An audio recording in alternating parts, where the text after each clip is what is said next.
Hey, what's going on, everybody? I'm your host, GameStradamus, and today we have a little 2-on-2 Starcraft match. Now, a lot of people ask me to do a video on kind of how I start the match and get a little technical on my beginning strategies.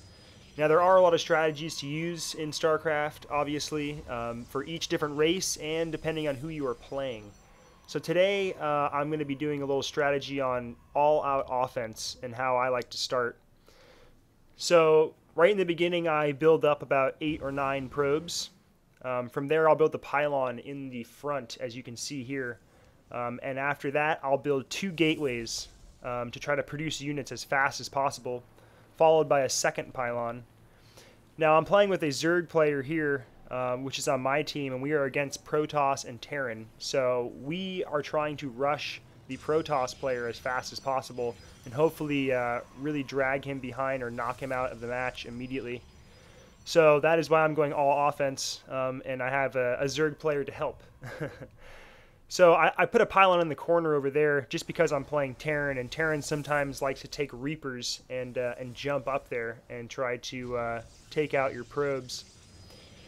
So, you can either defend that by building photon cannons, or you can build a cybernetics core, which is what I'm doing, and get stalkers to try to fight them back, because zealots just aren't fast enough to catch up with them until you've upgraded their fast reflex thing. So as you can see here, my Zerg player is trying to rush this Protoss player right off the bat.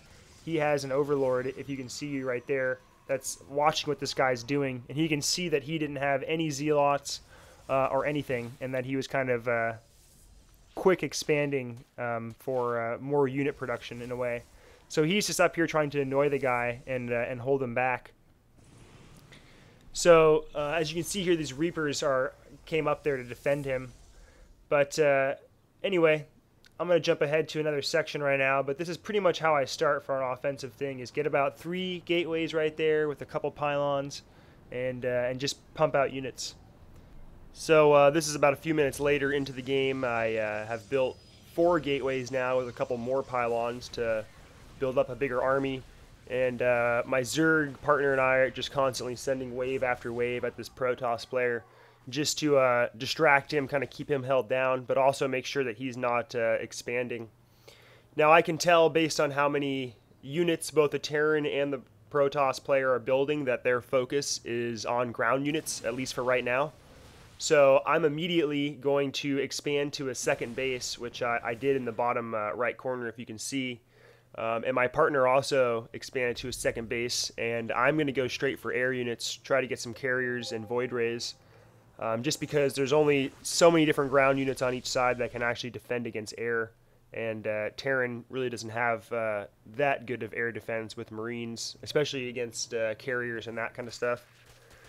Now, as you can see here, the Protoss player that we're against has placed a pylon down on one of our expansion sides, and that's a good tactic to do, just because the Protoss are able to beam units over.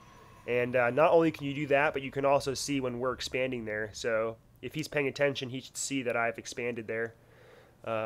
Just a good way to kind of keep tabs on your opponent. This game really comes down to who can spy the best, because if you can observe what your opponent's doing, you will have a huge, huge, huge advantage on them. So very, very important. So as you can see before, a second ago, I built a couple Stargates to try to get some air units. You can see here that this guy is building even more ground units. I obviously couldn't see this in the game. Watching this through the Starcraft replay little segment of BattleNet, which is an awesome little feature. But my Zerg player here is getting some ground units while I'm pumping out some air units. And we're just trying to produce as fast as we can so we can mount a good attack on these guys. So now I'm going to jump a couple minutes more ahead, and as you can see here, I have a couple void rays now, and I'm getting some carriers out. My Zerg counterpart has gotten some banelings here, which are pretty nasty. They are Zerglings that can mutate into these things called banelings, and they're pretty much like walking bombs, and they just run into groups of guys and blow up, which can be incredibly devastating if used correctly. Now, as you can see here, this Terran player is trying to be sneaky, and he's trying to sneak over behind me and launch an attack, but little does he know there is a army of flying units waiting for him. So, the carriers and everything just make quick work of all the Marines, and then the Marauders just are defenseless. And the medivacs, there just are completely defenseless against air. All they can do is heal and transport. Now, unfortunately, I don't kill this guy quick enough. He gets to destroy my Nexus, but it's not a very big loss just because this mine's already done pretty much, and I've wiped out his entire army. So he's pretty much totally open, which is what I was hoping that he would do. Usually, the Terran player, if they're focusing on ground, will do an attack like that, where they take medivacs and try to like sneak around. Now you can see the Protoss tried to make his move down to attack us. But now he has to come back to try to defend his Terran partner, who unfortunately is an idiot and backed out of the game already. They probably could have recovered from this, especially since the Protoss player is coming to defend him. But unfortunately, the Terran guy is a moron and bounced.